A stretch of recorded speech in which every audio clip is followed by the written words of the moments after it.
ರಾಜಕಾರಣ ಅನ್ನೋದಾಯ್ತು ಸರ್. ಈಗ ನೀವೇನಾದ್ರು ಅವ್ರನ್ನ ಇನ್ವೈಟ್ ಮಾಡಿ ಬನ್ನಿ, ಒಂದಿನ ಡೇಟ್ ಫಿಕ್ಸ್ ಮಾಡ್ಬಿಟ್ಟು ಜಾಗ ತೋರಿಸ್ತೀವಿ ಅಂತ ಕರ್ಕೊಂಡು ಹೋಗಕ್ಕೆ ಏನಾದ್ರು ನೀವು ರೆಡಿ? ನಾವು ರೆಡಿ. ಯಾವ ಡೇಟ್ ಫಿಕ್ಸ್ ಮಾಡಿ ನಾವು ರೆಡಿ. ಈಗ ಇವತ್ತಿನ ಇದು ನಾನೇ 3 ಸರಿ ಫೋನ್ ಮಾಡಿದ್ದೀನಿ. ಇನಾಗ್ರೇಷನ್ ಇದೆ 16 ಅಂದ್ರೆ ನಮ್ಮ ಮಂತ್ರಿ ಫಿಲಿಪೈನ್ಸ್ಗೆ ಹೋಗ್ತೀನಿ, 19 ಮಾಡಿ ಅಂದ್ರೆ ನಾನು ಇಬ್ಬರನ್ನ ಕನ್ವಿನ್ಸ್ ಮಾಡಿ ನಾನೇ ರೆಡ್ ಕಾರ್ಪೊರೇಟ್ ಹಾಕಿ ನಿಂತಿರ್ಲಿಲ್ವಾ, ನಿಂತಿಲ್ಲ, ಬನ್ನಿ ಉದ್ಘಾಟನೆ ಮಾಡೋಣ ಅಂತ. ನನಗೆ ಅಭಿವೃದ್ಧಿ ಮುಖ್ಯ. ಅಂದ್ರೆ ಭಾಷಣ ಮುಖಾಂತರ ಹೇಳಿದಿರಾ, ಆದ್ರೆ ಲೀಗಲ್ ಆಗಿ ಪತ್ರ ಬರೋದ್ರ ಮುಖಾಂತರ ನಾನು ಏನು ಹೇಳಿದೆ, ನಾಳೆ ಈ ವಾರನೋ ಬರೋ ವಾರನೋ ಮೀಟ್ ಆಗೋಕ್ಕೂ ರೆಡಿ, ಪತ್ರ ಕೊಡೋಕ್ಕೂ ರೆಡಿ ಅಂತ ಹೇಳುತ್ತಲ್ಲ. ರೆಡಿ. ಕಾರ್ಖಾನೆ ಬರಬೇಕು, ಯುವಕರಿಗೆ ಉದ್ಯೋಗ ಸಿಗಬೇಕು, ಕ್ರೆಡಿಟ್ ಯಾರಾದರೂ ತಗೊಳ್ಳಿ, ಅದು ನನಗೆ ಉಪಯೋಗ ಇಲ್ಲ. ನಾನು ಈ ಹಿಂದೆ ಇದ್ದಂಥ ಸುಮಾರು ನಿರ್ಭೀತ, ನಿಷ್ಪಕ್ಷಪಾತ, ವಿಶ್ವಾಸಾರ್ಹ ಸುದ್ದಿಗಳಿಗೆ ಮತ್ತೊಂದು ಹೆಸರಾಗಿರುವಂತ News18 ಕನ್ನಡ ಈಗ ಆಪ್ನಲ್ಲೂ ಲಭ್ಯವಿದೆ.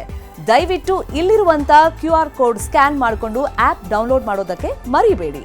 ನಿಮ್ಮ ಬೆಂಬಲ ಹೀಗೆ ಸದಾ ನಮ್ಮೊಂದಿಗಿರಲಿ. ಧನ್ಯವಾದ. ಹೇಳಿದೆ, ಅಂಡರ್ ಪಾಸ್ ನೀವು ಮಾಡಿ, ನಾನು ಇದನ್ನು ಧರಣಿ ಕೂತ್ಕೊಳ್ಳಲ್ಲ, ಕ್ರೆಡಿಟ್ ನೀವೇ ತಗೊಳ್ಳಿ ಅಂತಲೇ ಹೇಳಿದೆ. ನಮ್ಮ ಜನಕ್ಕೆ ಒಳ್ಳೇದಾಗಲಿ ರೀ. ರಾಜಕಾರಣದಲ್ಲಿ ಹಣೆ ಬರೋ 15 ದಿನ ಅಭಿವೃದ್ಧಿ ಮಾಡಿದವರೆಲ್ಲ ಗೆದ್ದಿಲ್ಲ ಈ ರಾಜ್ಯದಲ್ಲಿ. ಅವತ್ತು ಎಮೋಷ್ನಲ್ಲು, ಅವತ್ತಿನ ಹಣೆ ಬರ, ಅವತ್ತಿನ ಇದರಲ್ಲಿ ಯಾರು ಬೇಕಾದ್ರೂ ಗೆಲ್ಬೋದು. ಈಗ ಅವ್ರು ಕಾರ್ಖಾನೆ ಮಾಡಿದ ತಕ್ಷಣ ಏನು ಎಲ್ಲ ಕುಮಾರಣ್ಣನಿಗೆ ಹೆಸರು ಬಂದುಬಿಡ್ತದೆ ಅಂತ ಅಡ್ಡ ಹಾಕಕ್ಕೆ ನಾವೇನು ರೆಡಿ ಇಲ್ಲ. ನಾವು ಕಾರ್ಖಾನೆಗೆ ಜಾಗ ಕೊಡೋಕ್ಕೆ ರೆಡಿ ಇದ್ದೀವಿ.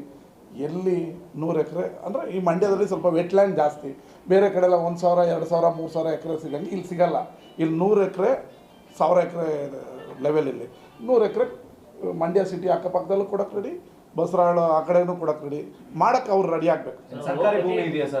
ಕೊಡ್ತೀವಿ. ಸರ್ಕಾರಿ ಜಾಗನೋ ಇನ್ನೊಬ್ರದ್ದು ಅಕ್ವಿಜೇಷನ್ ಮಾಡ್ತೀವೋ ಮತ್ತೊಂದು ಜಾಗ ರೆಡಿ ಇದೆ, ಮಾಡೋಕ್ಕೆ ರೆಡಿಯಾಗಿ ನೀವು ಜಾಗ ರೆಡಿ. ರೆಡಿ ಇದೀವಿ. ಅವ್ರ ಭಾಷಣ ಕೇಳಿದ್ರೆ ಅವ್ರಿಗೆ ಪಾಪ ಉಸಿರುಗೊಟ್ಟು ವಾತಾವರಣ ಇರ್ಬೋದು, BJP ಜೊತೆ ಇರೋದು, ಅವ್ರು ಹೇಳ್ತಾರ ಕೆಲಸ ಆಗದೆ ಇರ್ಬೋದು, ಅದನ್ನು ಅವರು ಭಾಷಣದಲ್ಲಿ ವ್ಯಕ್ತಪಡಿಸಿದ್ರೆ. ಹೇಳೋದು ನೋಡಿದ್ರೆ ನಾನು ಆಂಧ್ರದಲ್ಲಿ ಅನಿರ್ವಾರ್ಯ ಆಗಿದೆ, 19 ಜನ ಗೆದ್ದಿದ್ದಾರೆ, ಅವರು ಜಾಸ್ತಿ ಕೊಡಿದ್ದಾರೆ, ನೀವು 19 ಜನ ಇದ್ದೀರಾ, 5 ಕೇಂದ್ರ ಮಂತ್ರಿ ಇದ್ದೀರಾ. ಇವ್ರಿಗೆ ಬಾಯಿಲ್ಲ, ಮೋದಿ ಮುಂದೆ ಮಾತಾಡೋದಕ್ಕೆ ಬಾಯಿಲ್ಲ.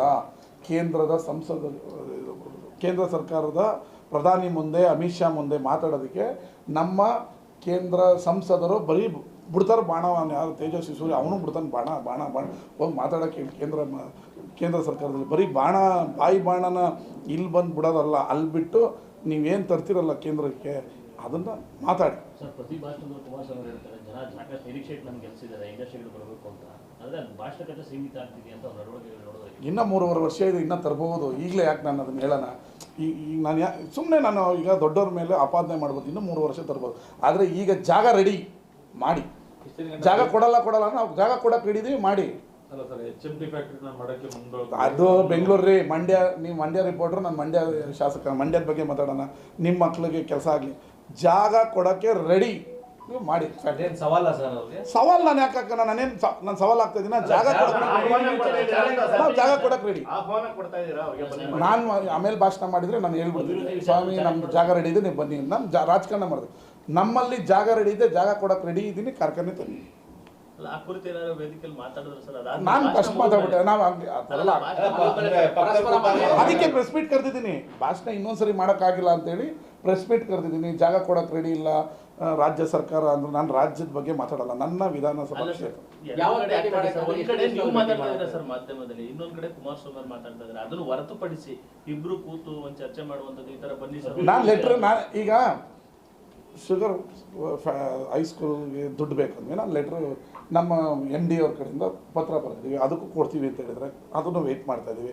ಪಾಪ ಅವ್ರಿಗೆ 4-5 ತಿಂಗಳಿಂದ ಸಂಬಳ ಕೊಡೋಕ್ಕಾಗ್ತಾಯಿಲ್ಲ. ಈಗ ಫ್ಯಾಕ್ಟ್ರಿಗೆ ರಾಜ್ಯ ಸರ್ಕಾರ ಜಾಗ ಕೊಡೋಕ್ಕೆ ರೆಡಿ ಅಲ್ಲ. ನಾವು ಕೊಡೋಕ್ಕೆ ರೆಡಿ ಇದ್ದೀನಿ. ನಾನು ರಾಜ್ಯದ ಮಾತಾಡಲ್ಲ, ನನ್ನ ವಿಧಾನಸಭಾ ಕ್ಷೇತ್ರದಲ್ಲಿ ನನ್ನ ಅಧಿಕಾರ ವ್ಯಾಪ್ತಿ ಒಳಗಡೆ 100 ಎಕರೆ ಕೊಡೋಕ್ಕೆ ರೆಡಿ ಇದ್ದೀನಿ. ಅವ್ರು ಕಾರ್ಖಾನೆ ತರಲಿ, ಒಂದಷ್ಟು ಜನ ಮಕ್ಕಳಿಗೆ ಉದ್ಯೋಗ ಆಗಲಿ, ಕೇಂದ್ರ ಮಂತ್ರಿ ಇದ್ದರು ಅನ್ನೋದೊಂದು ಇತಿಹಾಸದಲ್ಲಿ ಉಳಿಲಿ. ಅವ್ರ ಕಾಲದಲ್ಲಿ ಫ್ಯಾಕ್ಟ್ರಿ ಬಂತು ಅಂತ ನಾವು ಜಾಗ ಕೊಡಕ್ಕೆ ರೆಡಿ ಇದ್ದೀವಿ.